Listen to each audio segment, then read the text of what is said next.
चावल का भरता। मुंबई के वृंदावन कॉलोनी में विवेक नाम का एक आदमी अपने परिवार के साथ रहता था। उसके परिवार में उसकी माँ सुमित्रा, पिता सुरेश, उसकी पत्नी अर्चना और उसके 2 बच्चे रवि और नेहा थे। विवेक प्राइवेट नौकरी करता था। उसकी पत्नी अर्चना बहुत मेहनती और घर का काम फटाफट निपटा देती थी। लेकिन उसकी एक आदत होती है, वो अपना समय बचाने के लिए हमेशा चावल और सब्जी का भरता बना देती थी। ये चावल सब्जी का भरता खा खा कर सास, ससुर और पति से लेकर बच्चों तक सबके चेहरे पर हमेशा बोरियत साफ झलकती थी। मम्मी, हर दिन ये चावल का भरता। मेरे दोस्त के घर पिज्ज़ा पास्ता बनता है, हमारे यहाँ ये भरता, ऐसा क्यों? हाँ मम्मी, कोई नई चीज़ बनाओ ना, ये चावल देखकर मेरी भूख मर जाती है। अरे बहू, लगता है इस घर में सब्जियों की कोई इज्जत नहीं बची, सब चावल में घुल मिल गए। अर्चना, खाना बनाना कोई फॉर्मूला नहीं है, थोड़ा दिमाग लगाया करो। जी मम्मी जी, लेकिन घर में बहुत काम होते हैं तो बस मैं इसलिए। अरे काम तो सबके घर में होते हैं बहू, इसका ये मतलब तो नहीं कि कुछ भी उल्टा सीधा बनाकर खिला दोगी। सुमित्रा को चावल और सब्जी का ये फॉर्मूला खाना बिल्कुल पसंद नहीं था। वो हर दिन अर्चना को ताने मारती, जिससे घर का माहौल ऐसा हो गया था जैसे वो घर नहीं युद्ध का मैदान हो। अगले दिन वो फिर से सबके लिए अच्छे से मिक्स वेज सब्जी और चावल बनाती है, लेकिन बच्चों के स्कूल जाने की हड़बड़ी में वो सुमित्रा को फिर से दोनों चीज़ें मिक्स करके परोस देती है, जिससे सुमित्रा गुस्से में अर्चना से कहती है, अर्चना, ये क्या चावल का भरता रोज रोज परोस देती हो? खाने में थोड़ी तो वैरायटी लाओ। मम्मी जी, मैं कोशिश तो करती हूँ, लेकिन सुबह इतनी जल्दी होती है कि मैं भूल। कोशिश नहीं, मुझे हुनर चाहिए। खाना सिर्फ पेट भरने के लिए नहीं होता, खाना ऐसा बनाओ कि खाने से दिल खुश हो जाना चाहिए। माँ, अर्चना इतनी मेहनत करती तो है, हर दिन सब कुछ खुद से बनाती है, और क्या करे वो? तो क्या मेहनत का मतलब यही होता है कि चावल खिला खिला कर सबकी जिंदगी नरक बना दो? इस बात पर विवेक चुप होकर सुमित्रा की बात सुनने लगता है। अर्चना भी चुप खड़ी सब सुन रही थी, लेकिन उसकी आंखों में बस एक ही सवाल था, क्या मेरी मेहनत की कोई कीमत नहीं? मैं सबका खुद से ज़्यादा ध्यान रखती हूँ, पर शायद मेरी ही कहीं गलती रह जाती होगी, जो मैं चाह कर भी किसी को खुश नहीं कर पाती। एक दिन सुमित्रा से मिलने उसके पड़ोस की दोस्त मधु आई, जो सुमित्रा की सबसे खास दोस्त थी। वो दोनों अक्सर एक दूसरे के घर आती जाती रहती थी, लेकिन इस बार उन्होंने सुमित्रा के घर के खाने पर सीधा हमला कर दिया। सुमित्रा, सुना है तुम्हारी बहू तो रोज रोज खाने में चावल का भरता परोसती है। लगता है तुम्हें उसको खाना बनाना सिखाना चाहिए, वरना कहीं ऐसा ना हो कि तुमको मेरे घर से टिफिन मंगवाना पड़ जाए। अरे मधु, ऐसी बात नहीं है, बस बहू अभी सीख रही है। वो मेहनती तो है, लेकिन जल्दबाजी में ना उससे गलती हो जाती है। सीख रही है या सिखा रही है, देख लो, बाद में तुम्हें ही झेलना पड़ेगा। फिर मुझसे मत कहना कि मैंने तुम्हें समय रहते नहीं बताया। मधु की ये बात सुमित्रा को अंदर तक चुभ जाती है। वो इसका चाहकर भी कोई जवाब नहीं दे पाती। अब उसने ठान लिया कि अर्चना को कोई ना कोई सबक सिखाना ही होगा, वरना आज मधु कह रही है, कल उस कॉलोनी की दूसरी औरतें भी उसका मजाक उड़ाएंगी। दूसरी ओर बच्चों को भी अर्चना के खाने से हर दिन नई शिकायत होती, क्योंकि उनके दोस्तों के घर नई नई डिश बनती, लेकिन अपने घर का खाना देखकर उनका मूड खराब रहता। मम्मी, मेरे दोस्त कहता है तुम्हारी मम्मी को पिज्ज़ा बनाना भी नहीं आता, ये सच है क्या? ऐसा तुमसे किसने बोला? हाँ मम्मी, हमें भी टेस्टी चीज़ें खानी है, रोज़ रोज़ चावल खाने से हम भी एक दिन चावल बन जाएंगे। बेटा, चावल सेहत के लिए अच्छा होता है, पिज्ज़ा और पास्ता खाने से तुम लोग बीमार पड़ सकते हो ना। तो दोस्तों के घर सब क्यों बीमार नहीं पड़ते, बस हम ही बीमार पड़ेंगे क्या? मुझे नहीं सुनना कुछ, मुझे पिज्ज़ा खाना है, पिज्ज़ा खाना है, पिज्ज़ा खाना है। अब बच्चों की ये छोटी छोटी शिकायतें भी अर्चना के दिल को और ज़्यादा चुभने लगी। उसे समझ में नहीं आ रहा था कि वो कैसे सबको खुश करे। उन दिनों उसकी ननद पायल भी उसके मायके आई हुई थी। तभी उसके ससुर सुरेश, जो हमेशा हल्के फुल्के अंदाज में बात करते थे, वो भी इस बार चावल के मुद्दे पर अर्चना को टोकने लगे। बहू, अगर यही चलता रहा ना तो जल्दी हमें चावल की खेती करनी पड़ेगी, फिर चावल अपना ही होगा। तो बस चावल उबाल कर चिंगाला लहू करते हुए आदिवासियों की तरह जिंदगी जी लेंगे। पापा, और हम सब ना चावल किंग फैमिली बन जाएंगे। ठीक है, अब मजाक बंद करो। अर्चना, कुछ अलग बनाना सीखो भाई, खाने में बस चावल का भरता तो मत बना दिया करो। जी मम्मी जी, मैं समझ गई, कोशिश करूँगी। अर्चना ने अब ठान लिया कि अब वो सबकी शिकायतें खत्म कर देगी। उसने खाना बनाने के नए नए तरीके सीखने शुरू कर दिए। वो इंटरनेट पर रेसिपी देखती, सुमित्रा से सलाह लेती और बच्चों के लिए खास डिश बनाने की कोशिश करती। उसकी मेहनत अब सुमित्रा को भी दिखने लगी थी, इसलिए वो मन ही मन उससे खुश रहने लगी थी। नेहा, आज तुम्हारे लिए मैं पिज्ज़ा बना रही हूँ और रवि तुम्हारे लिए पास्ता। अब बताओ मेरे बच्चों, तुम्हारी मम्मी कैसी है? मम्मी आप बेस्ट हो। आज मैं अपने दोस्तों को जवाब दूंगा। मेरी मम्मी को सब कुछ बनाना आता है। अच्छा है बहू, अब मैं उस मधु को भी बता दूंगी कि मेरी बहू हर काम में माहिर है। और चावल का क्या होगा? कहीं खेत में जाने का मौका ना छूट जाए भाई। पापा जी, अब मैं चावल को थोड़ी छुट्टी दे रही हूँ। आप लोग सब खुश रहिए, बस मेरे लिए यही खुशी की बात होगी। अर्चना की मेहनत रंग लाती है। वो धीरे धीरे करके घर का माहौल बदल देती है। अब घर में चावल का भरता नहीं, बल्कि घर में नए नए खाने की खुशबू सबकी भूख बढ़ाने लगती है। एक दिन अर्चना सुबह 6 बजे उठी। उसने सबसे पहले बच्चों का नाश्ता और स्कूल का टिफ़िन तैयार किया। उसके बाद वो विवेक के लिए लंच बनाती है और अपने सास ससुर के लिए चाय। इसके बाद उसने घर के बाकी काम किए। इतने सारे कामों के बीच उसे कभी भी अपनी पसंद नापसंद का ध्यान रखने का समय मिल ही नहीं पाता था। पता नहीं मैं सबके लिए इतना कुछ करती हूँ, फिर भी कोई मुझसे खुश क्यों नहीं होता। मम्मी आपने लंच में आज पिज्ज़ा क्यों नहीं दिया? हाँ, और आपने आज मेरा पास्ता भी नहीं बनाया। आप पक्का हमें बोरिंग बनाने की कसम खा चुकी हो। अरे भाई, मम्मी से इतना डिमांड मत करो। काम के चक्कर में वो खुद को ही भूल चुकी है। हाँ, सबको मुझसे बस शिकायत ही है। कोई ये नहीं सोचता कि मैं कितना काम करती हूँ। बहू, शिकायतों का क्या है, ये तो रोज़ की बात है, लेकिन खाने में थोड़ा स्वाद तो होना ही चाहिए ना।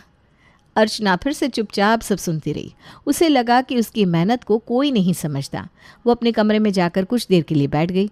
पायल ने जब ये देखा तो उसको ये देखकर बहुत बुरा लगा और उसने अर्चना की परेशानी को तुरंत समझ लिया। थोड़ी देर बाद जब अर्चना किचन में थी तो वो अर्चना के पास आई और उसने अपनी भाभी के लिए 1 कप चाय बना कर दी। भाभी, आप इतनी परेशान क्यों हो रही हो? किचन में इतनी मेहनत से इतना अच्छा काम करती हो, तो इसे थोड़ा क्रिएटिव क्यों नहीं बनाती? क्रिएटिव क्या मतलब पायल? मतलब भाभी, चावल और सब्जियों के साथ कुछ नया क्रिएटिव करो ना। कुछ ऐसी डिश बनाओ जिससे सब खुश हो जाए। लेकिन पायल, मैं ज़्यादा स्पेशल चीज़ें बनाना नहीं जानती हूँ। कोई बात नहीं भाभी, इंटरनेट देखो, रेसिपी पढ़ो और सबसे बड़ी बात, खुद पर भरोसा रखो। फिर सब कुछ आप चुटकी बजाते ही सीख जाओगी।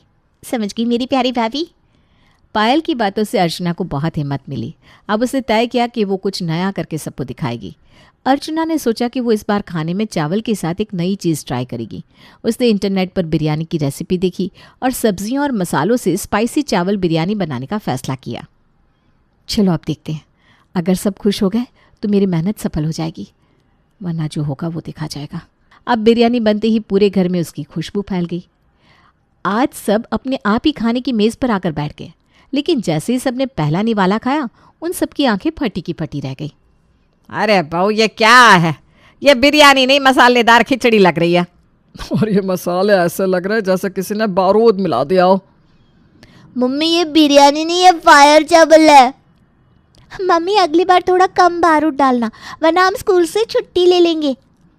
बिरयानी खाने के बाद पूरा परिवार पानी पी पी कर अपनी हालत संभाल रहा था। अर्चना को ये सब देखकर बहुत बुरा लगा। वो चुपचाप अपने कमरे में चली गई। विवेक समझ गया कि अर्चना बहुत दुखी हो गई है, इसलिए वो उसके पास गया और उसने अर्चना को समझाने की कोशिश की। अर्चना, सब कुछ एक दिन में परफेक्ट नहीं होता। तुमने कोशिश की, यही हमारे लिए सबसे बड़ी बात है। लेकिन सब मुझ पर हंस रहे थे। आप सबने मेरा मजाक उड़ाया, उसका क्या? लगता है मैं कभी कुछ भी सही से नहीं कर सकती। अरे यार, ऐसा मत सोचो। हर नई शुरुआत में थोड़ा समय लगता है। तुमने मेहनत की है और मैं इसे समझता हूँ। बस थोड़ा धैर्य रखो और ऐसे एक्सपेरिमेंट करते रहो। उसके बाद मैं तुमसे कहता हूँ, मैडम जी, इस मोहल्ले की सबसे बेस्ट शेफ आप होंगी। विवेक का ये कहने का अंदाज अर्चना को बहुत फनी लगता है। वो धीरे से मुस्कुराकर कहती है, क्या तुम सच में सोचते हो कि मैं ये कर सकती हूँ? अरे बिल्कुल, और अगली बार मैं तुम्हारे साथ मिलकर कुछ नया बनाऊंगा, फिर देखना सब तुम्हारी तारीफ करेंगे। थैंक यू विवेक, आपने मुझे इतना सपोर्ट किया। अरे भाई, पति हूँ तुम्हारा, अगर मैं सपोर्ट नहीं करूँगा तो भला कौन करेगा? विवेक की बातों ने अर्चना को नई ऊर्जा दी। अब उसने ठान लिया कि वो हार नहीं मानेगी। वो कुछ ऐसा करेगी जिससे सबको लगे कि अर्चना सिर्फ एक बहू नहीं बल्कि एक रसोई की मास्टर भी है।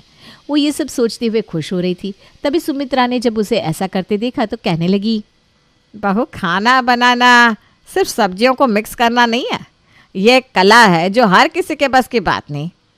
मम्मी जी, तो फिर क्यों ना इसे आजमा लिया जाए। दोनों की बात सुनते ही ससुर ने तुरंत घोषणा कर दी कि घर में अब किचन चैलेंज होगा। सुनो सब, चैलेंज में एक तरफ मेरी पत्नी जो सालों से घर संभाल रही है, दूसरी तरफ बहू जो नई चीज़ें बनाने की कोशिश कर रही है। वो देखते हैं इनमें से कौन जीतता है। ठीक है, मैं अपनी खास पसंदीदा आलू और भिंडी की सब्जी बनाऊंगी। और मैं बनाऊंगी मिक्स वेज राइस बॉल्स। देखते हैं मम्मी जी किसे ज़्यादा नंबर्स मिलते हैं। मेरा पेट तो इस मुकाबले के लिए तैयार है। अब दोनों सास बहू ने किचन में अपना अपना जादू दिखाया। उन दोनों ने जल्दी से अपनी अपनी सब्जी बनाकर सबको परोसी। अब सुमित्रा की सब्जी का स्वाद सबको लाजवाब लगा, लेकिन दूसरी तरफ अर्चना के मिक्स वेज राइस बॉल्स ने बच्चों और ससुर का दिल जीत लिया। वाह मम्मी, ये राइस बॉल्स तो बहुत मज़ेदार है। हाँ, और इनकी चटनी भी ज़बरदस्त बनी है। ठीक है बहू, तुम्हारी डिश बच्चों को पसंद आई, लेकिन इसके सामने मेरी सब्जी का कोई मुकाबला नहीं। अरे भाग्यवान, हार मान लो, बहू ने इस बार बाजी मान ली है। ठीक है, अगली बार मैं कुछ और बनाऊंगी, तब मैं सबको दिखाऊंगी कि मेरा मुकाबला करना आसान नहीं है। अब कुछ दिनों बाद अर्चना ने एक और नई डिश बनाई। वो था चावल का हलवा। इसका नाम सुनते ही पहले तो सबके मुंह बन गए, लेकिन फिर इस मिठाई ने पूरे घर में तहलका मचा दिया। बहू, अब तो लगता है तुम चावल से कुछ भी नया बना सकती हो। अब अगली बार चावल से कपड़े भी बना दोगी। दादाजी, अगर मम्मी चावल के कपड़े बनाएंगी तो फिर हम बारिश से कैसे बचेंगे? हाँ, और तब हम किचन में बैठकर हलवा कैसे खाएंगे? बच्चे और सुरेश की बात सुनकर पूरा परिवार ठहाके लगाने लगा। सुमित्रा ये सब देखकर मुस्कुराने लगी। उसे पहली बार लगा कि अर्चना ने सच में अपनी मेहनत से घर का माहौल बदल दिया है। अब अगले दिन मधु फिर से सुमित्रा के घर आई। तब, सुमित्रा, सुना है तुम्हारी बहू ने चावल से हलवा बनाया है? तब तो मुझे भी तुम्हारी बहू से हलवे की रेसिपी सीखनी पड़ेगी भाई। हाँ, मेरी बहू तो अब मास्टर शेफ बन गई है। मैं खुद उससे रोज़ नई चीज़ें सीखती हूँ। वाह बहू, तुम तो कमाल की निकली। लगता है अब तुम्हारे घर का खाना पूरी कॉलोनी को जलाने वाला है। अर्चना ये सुनकर इमोशनल हो गई। उसकी सास की बातों में उसकी तारीफ और गर्व था जो उसने पहली बार महसूस किया था। उस शाम सुमित्रा ने अर्चना को किचन में बुलाया। बहू, मैं समझती थी कि तुम कामचोरी के लिए चावल में सब्जियां मिक्स करती हो, लेकिन अब समझ में आया कि तुम अपनी जिम्मेदारियां निभाने के लिए ऐसा करती थी। मम्मी जी, मैं तो चाहती थी कि बस सब खुश रहें। मुझे खुशी है कि अब आप इसे समझती हैं। अब से हम मिलकर किचन संभालेंगे और एक दूसरे से सीखेंगे और सबके लिए रोज़ कुछ नया बनाएंगे। ये सुनकर अच्छा लगा मम्मी जी। अब मेरे लिए किचन में काम करना और भी मज़ेदार हो जाएगा। अब सुमित्रा के किचन का माहौल पूरी तरह बदल गया। सास और बहू ने मिलकर कई नई रेसिपीज़ आजमानी शुरू कर दी। अरे ये पालक चावल रोज़ तो बहुत लाजवाब है। और ये चावल कटलेट यम्मी। मम्मी, अब तो स्कूल के दोस्तों को लंच में तुम्हारे बनाए खाने की फ़ोटो दिखानी पड़ेगी। देखा बहू, हमारे मिलकर काम करने से कितना अच्छा लग रहा है। हाँ मम्मी जी, अब लगता है ये किचन सिर्फ खाना बनाने की जगह नहीं बल्कि खुशियाँ बांटने का अड्डा बन गया है। घर में सास बहू की जोड़ी ने हर किसी को दिखा दिया कि जब दो पीढ़ियाँ एक साथ काम करती हैं तो असंभव को भी संभव बनाया जा सकता है। सुमित्रा और अर्चना का रिश्ता अब पूरी तरह से बदल चुका था। तानों और गुस्से की जगह अब समझदारी और प्यार ने ले ली। बहू, तुम्हारे बिना अब ये किचन अधूरा लगता है। तुम्हारी बनाई चीज़ों में जो नया ट्विस्ट आता है वो सच में कमाल का होता है। और मम्मी जी, आपकी पुरानी रेसिपीज़ तो हमारी पहचान है। ये दोनों चीज़ें मिलकर ही तो घर को खास बनाती है। तो अब क्या मैं रिटायर होकर सिर्फ खाना खाऊं? ना जी ना, आप भी अपने हिस्से का काम संभाल लो। सब मिलकर करेंगे तभी तो असली मज़ा आएगा। अब अर्चना और सुमित्रा मिलकर किचन को संभालने लगी। दोनों एक टीम की तरह काम करती और एक दूसरे की तारीफ करने का मौका कभी नहीं छोड़ती। उनकी ये जुगलबंदी देखकर पड़ोस की औरतें उनसे चिढ़ने लगी, लेकिन इस बात का उन दोनों पर कोई असर नहीं हुआ। वो दोनों तो घर में अब हर दिन नई डिश बनाती रहती। बच्चे जो पहले चावल के भरते से परेशान रहते थे, अब अलग अलग डिशेस देखकर खुशी से उछलते थे। मम्मी, आज क्या बना है? तुम्हारे लिए पालक चावल रोल्स और रवि के लिए मसाला फ्राई राइस। वाह मम्मी, अब तो दोस्तों को भी घर बुलाना पड़ेगा। अरे बहू, मेरे लिए कुछ खास नहीं है क्या? तुम्हारे लिए बनाई है ना मैंने चावल की कचौड़ी। वाह वाह, इससे तो पेट भरने का मज़ा ही कुछ और है। अब पूरा परिवार साथ बैठकर खाना खाता, हंसी मजाक करता और एक दूसरे के साथ वक्त बिताने लगा था। विवेक ने एक दिन अर्चना की तारीफ करते हुए कहा, अर्चना, तुमने सच में हमारे घर का माहौल बदल दिया। अब घर में किचन का झगड़ा नहीं बल्कि प्यार की बातें होती हैं। ये सब आपकी और मम्मी जी की मदद से संभव हुआ है। और बहू, तुम्हारी मेहनत का भी नतीजा है। तुमने कभी हार नहीं मानी, यही बात सबसे खास है। अब हर रविवार को पूरा परिवार एक साथ बैठता और कोई नई रेसिपी ट्राई करता। बच्चे भी अपने नए आइडिया देने लगे थे। मम्मी अगली बार पास्ता ट्राई करेंगे, लेकिन उसमें चावल मत डालना, और डेजर्ट में कुछ चावल से हटकर बनाना। अरे बच्चों, चावल से बेहतर कुछ नहीं है। बहू, चावल की आइसक्रीम बना सकती हो क्या? क्या आप भी बच्चों के साथ बिल्कुल बच्चे बन जाते हो। अब हमारे घर का खाना सिर्फ खाना नहीं बल्कि हर दिन का त्योहार बन गया है। और ये सब इसलिए हुआ क्योंकि हमने एक दूसरे की मेहनत और भावनाओं को समझा। अब घर में सिर्फ प्यार और हंसी का माहौल है और यही हमारी असली जीत है। बिल्कुल सच है। जब हर कोई साथ देता है तो हर मुश्किल आसान हो जाती है। अर्चना अब घर की जान बन गई थी। उसे साबित कर दिया था कि समझदारी और धैर्य से हर समस्या का हल निकाला जा सकता है। सुमित्रा ने भी ये मान लिया कि नई सोच को अपनाने में कोई बुराई नहीं। उनके परिवार में मानो अब खुशी की बारिश हो रही थी।